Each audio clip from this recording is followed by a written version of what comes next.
Time for an interim conclusion on our fourth topic, sense and reference.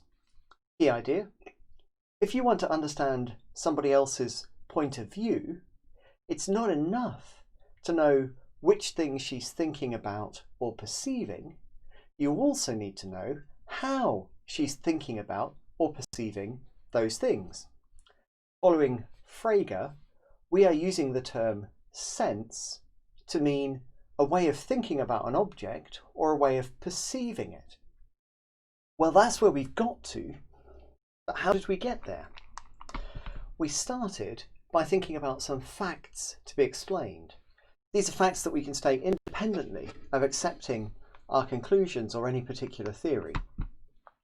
The facts concern some contrasts in how informative different propositions are, and some facts about how it's coherent and rational indeed to have different attitudes towards pairs of propositions, even though in both cases the propositions in question are all about one thing having the same properties. In order to explain these facts, it seems, so Frege has argued, that we need to postulate something in addition to the thing the thoughts or propositions are about, and that's sense. So to a first approximation, sense is just whatever it is that explains these facts.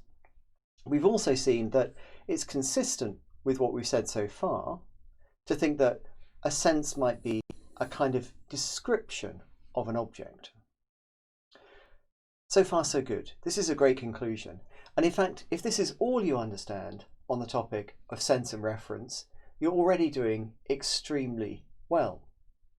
For our sense and reference topic, I'm approaching the lectures a bit differently from usual. So far, for each topic, I've started at the beginning, built up some steps, and got to a conclusion. Sense and reference is kind of an advanced topic for a first-year philosophy course. At least that's what many of my colleagues are telling me. So what I've done is this. I've basically covered the whole topic in this lecture, start to finish. If you've understood this much, that's great. If you're not sure about it, then just go back through the lecture material and make sure you understand this. What I'm going to do in the next lecture is to go right back to the beginning and cover the topic in a more rigorous, harder to follow way. Most people probably don't want that. Most people can probably skip over the next lecture because this is already difficult enough for you. But if you feel like you've understood what we've done so far and you'd like the challenge, then I'm going to go over the topic one more time, but in order to gain a deeper understanding.